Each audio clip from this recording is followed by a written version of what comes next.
मेरे प्रिय साधकों, चंद्र ग्रहण पड़ने वाला है। अब चंद्र ग्रहण ये पड़ रहा है तो हमें करना क्या है साधकों के लिए कि साधक अप्सराएं, दक्षिणियाँ, किन्नरियाँ, सुंदरियाँ, भूतनियाँ और जितनी भी दक्षिण मार्ग की साधनाएं वो साधक पहले से ही शुरू कर दें, क्योंकि 5 जुलाई जाते जाते उनकी साधनाएं चरम पर पहुंच जाए। तो 5 जुलाई यानी चंद्र ग्रहण वाली रात उनकी साधनाएं सिद्ध हो जाएंगी, 100% सिद्ध हो जाएंगी। साधकों जी मान लीजिए। तो साधकों, जिन साधकों ने मुझसे साधना ले रखी है और उनको सिद्धि नहीं हुई है वो तत्काल इस साधनाओं को, वैसे भी नवरात्रि चल रहे तो साधकों आप अपनी साधना को बिना पूछे शुरू कर दीजिए आप, और चंद्र ग्रहण की रात तक ले जाइए और हो सके 1-2 दिन और आगे खींच लीजिए, कोई दिक्कत नहीं है। और साधना करते वक्त जो मैं साधकों में बता ही चुका हूँ आपको पिछले वीडियो में कि आपको करना क्या है। साधना करते वक्त अपने मन की चंचलता को रोकिए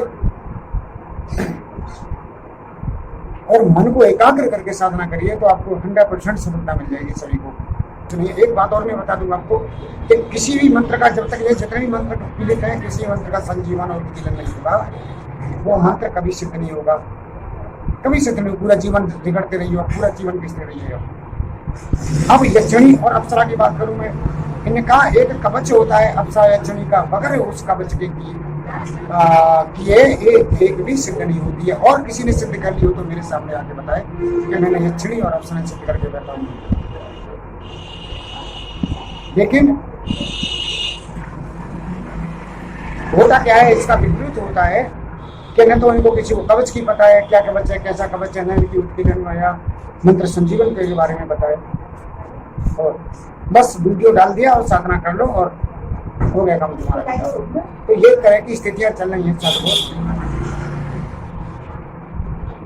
तो मैं इन परिस्थितियों से भी बहुत आहत हूँ, दुखी हूँ कि लोगों को ज्ञान नहीं है। तो यहाँ तो 99 लोग इस तरह के बैठे हैं तो उन्हें यही होश नहीं है कि हम आखिर कौन सी साधना करा रहे हो, किस वक्त होगी और कैसे होगी, उन्हें कोई मतलब नहीं है। साधना तंत्रोक्त मार्ग से होगी या शास्त्रोक्त मार्ग से होगी, कोई उनका कोई लेना देना नहीं। उन्होंने तो लिया एक कोई किताब पुस्तकें लेने और उनमें से वीडियो बना कर डाल दिए। ये मैं आलोचना नहीं कर रहा हूँ किसी का, ये सोचो आलोचना कर रहा हूँ मैं, लेकिन सत्य कहने से भी मुझे कोई नहीं रोक लेगा। किसी को लगा कि मैं आलोचना नहीं कर रहा हूँ और मुझे सत्य कहने से भी नहीं कोई रोक लेगा। मैं सत्य को कहूंगा, बार बार कहूंगा, जीऊंगा जब तक कहूंगा, जितने जन्म होंगे उस बार सत्य को कहूंगा। अब किसी को रुचि लगती है तो लगती है, मुझे कोई फर्क नहीं पड़ेगा। तो मेरे साधकों, मैं तुम्हें बहुत बड़ी बातें बता दी, ये तो ग्रहण वाली बात बता दी कि आप तुम शुरू हो जाओ करना, जब तक तुम्हारी जो है साधना सफल हो जाएगी। मैं कई वीडियो में कह चुका हूँ साधनाओं के बारे में कि देखिए साधकों, ये हमारा शरीर कर्म है, सॉरी क्षेत्र है, और हमारा ये 8वां क्षेत्र है। जब तक इस क्षेत्र को आप, जैसे किसान अपने खेत को परिवर्तन करता है, पहले उसकी जुताई करता है, फिर परिवर्तन करता है, फिर जुताई करके पटेला लगा के जब उसमें बीज पड़ जाता है, बंजर भूमि में कभी बीज उगते नहीं है। इसी तरह ये शरीर हमारा बंजर है, इसे जब तक आप उपयुक्त नहीं बनाओगे साधना के, जब तक ये साधना आपको नहीं हो पाएगी। तो इसलिए शरीर को उपयुक्त बनाइए और इस समय लगाने में, मान के चलिए किसी आदमी की 70 साल की उम्र है और उसे 20 या 25 साल का फिलहाल है और वो अगर 2 महीने नहीं दे सकता है तो बाकी क्या करेगा? उसकी 70 साल जिंदगी ऐसी कटने वाली है। अगर 2 महीने 3 महीने वो दे देता है साधना क्षेत्र में कर्म ढंग से, तो उसकी बाकी की जिंदगी कितने चैन से कटेगी तुम बताओ। किसी आदमी से ये कहा जाए कि तू 3 महीने का भाई जेल ले ले और 50 साल की फिर सुख ले ले, और या किसी से ये कहा जाए कि तू 3 महीने का सुख ले ले और 50 साल की जेल ले ले, तो कौन सा ऐसा आदमी है जो कौन सा किसका चयन करेगा? हर आदमी यही चयन करेगा कि मुझे 3 महीने की सजा हो जाए, 3 महीने की जेल हो जाए, बाकी तो मैं अपनी सुखी जिंदगी जीऊंगा। लेकिन यहाँ विपरीत उल्टा होता है, आदमी चैन की नींद सोना चाहता है और कर्म भी करना नहीं चाहता है और 50 साल की राज भी लेना चाहता है। साधक जो 2-2 4-4 दिन जो 15 दिन साधना करके उल्टी चुड़ी की और माला को फेंक दिया, और मैं जब फोन करता हूँ मेरी बात होती है तो गुरु जी बहुत तन मन से कर रहे हैं, हमारा मन एकाग्र हो रहा है। जब मन एकाग्र होता है तो साधना क्यों नहीं सिद्ध होगी? तुमने तन से और मन से की होगी तो क्यों नहीं साधना ये सिद्ध होगी? इस दुनिया में ऐसा कोई काम है क्या नहीं सिद्ध हो या न हो? लेकिन झूठ बोलने से बात नहीं आते हैं कि बहुत दूरी अच्छी तरह कर रहे हैं, लेकिन नहीं हो रही है, क्या करें। सबसे मुख्य है मन का एकाग्र करना। यदि तुम्हें मन को एकाग्र को मन को एकाग्र कर लोगे तो उसी दिन आपको साधना सिद्धि हो जाएगी। ये मेरा वचन नहीं है, ये मेरा खुद का प्रैक्टिकल है साधकों। जब मन एकाग्र हो जाता है तो ये शरीर इतना ऊंचे दिखाई देने लग जाता है, जैसे हम ब्रह्मांड में बैठे हैं और उसी वक्त ये स्थिति होती है कि हम शून्य में चले गए और हम ब्रह्मांड में बैठे हैं, तो वही एकाकार जैसे ही एकाकार होता है, तदाकार से एकाकार होता है, उसी वक्त सिद्धि मिल जाती है। उसी वक्त योग जिसकी तुम साधना करी हो तुम्हारे सामने अच्छी पानी हो जाती है, जब खड़ा हो जाता है। कहीं कुछ नहीं है इस दुनिया में, सब तुम्हारे शरीर के अंदर ही है। तो साधकों मन साधना करते समय अपने शरीर को सीधा रखें, ढीला छोड़े और स्टार्टिंग में अपनी सांसों पे ध्यान केंद्रित करें। जैसे ही आप सांसों पे ध्यान केंद्रित करेंगे मंत्र जपते जपते एक स्थिति ये आ जाएगी कि आपका मन एकाग्र हो जाएगा। और मन जब एकाग्र हो जाएगा तो फिर अपने मन से कहे कि उस मंत्र को वो जपे। जैसे वो मंत्र जपना शुरू करेगा वो साधक, तो उसी मंत्र की आवाज आप जो मानसिक जप रहे होंगे, चाहे हल्की आवाज 5 में जपें, तो उसकी आवाज आपके कानों में आना शुरू हो जाएगी। जैसे ही आपके कानों में आवाज शुरू हो जाए आना, तो ये समझ लो तो तुम्हारी सिद्धि मिलने में 2-4 दिन बाकी रह गए। ये स्थितियाँ होती है। तो फिर उस वक्त आप मन से कहो, मन उस मंत्र को जपेगा तो अपने कानों में आवाज आएगी। यानी आपका अंतरात्मा, आपका आत्मदेव साधना को सब जगह कहा है हम ब्रह्मास्मि, मैं ब्रह्मा हूँ। सब जगह कहा है मैं ब्रह्मा हूँ। ब्रह्मा को पहचानने के लिए आगे चलें भाई। जब तक हम अपने को ही नहीं पहचान पाएंगे, जब तक दूसरे को क्या पहचानेंगे। कई साधकों के साथ ऐसा हो रहा है कि वो पहचान नहीं पा रहे हैं, जो शक्ति को साधना कर रहे हैं उनके सामने आती है, वो पहचान नहीं पाते, निकल जाते हैं। क्योंकि न वह भक्ति है, न भाव है, न प्रेम है, न योग है उनका।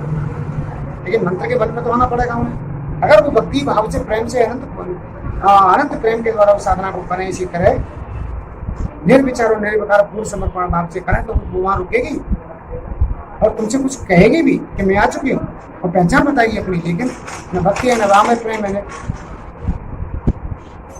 कुछ नहीं है, तो बताओ वो आती है होने कर लेनी है। तो ये स्थितियां साधकों के सामने पड़ रही है। साधकों, मैं आपको कहते कहते पागल हो चुका हूँ, लेकिन मुझे नहीं लगता है कि 100 लोगों में 2-4 लोग ऐसे होंगे जो मेरी बात का अनुसरण करते हैं, बाकी किसी को कोई मतलब नहीं है। बाकी तो केवल इसलिए भाग रहे हैं कि न तो ध्यान करना पड़े, न मन एकाग्र करना पड़े, बस सिद्धियां मिल जाए और हम राजा बन जाए। साधकों, ये कर्म भूमि है, ये नोट कर लीजिए आप। हम यहाँ जो जन्म लेते हैं पूर्व जन्मों के संस्कार के अनुसार जन्म लेते हैं, दुख और सुख भोगते हैं और उसी के अनुसार हमारी गाड़ी चलती है। और यदि हम यहाँ जन्म लेंगे, वो सॉरी यहाँ जो कर्म करेंगे उसके फल हमें यहाँ मिलेंगे और अगले जन्म तक जाएंगे। तो साधकों, कर्म भूमि है, बगैर करिए ये यहाँ कुछ मिलने वाला नहीं है, ये नोट कर लीजिए। और तुम अपने ईश्वर से आस्था रखो कि भगवान कुछ देंगे, श्री कृष्ण कुछ देंगे, वो तुम्हें कुछ देने वाले नहीं है। उन्हें कोई लेना देना नहीं है किसी चीज, उन्हें तो अपने भक्तों से लेना देना है।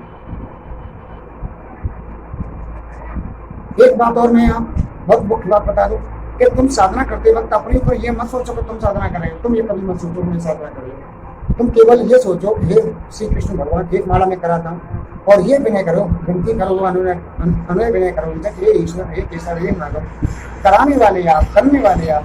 ये तो ये शरीर मेरा तो एक निमित्त मात्र है जो इसके द्वारा कर्म करा रहे हो।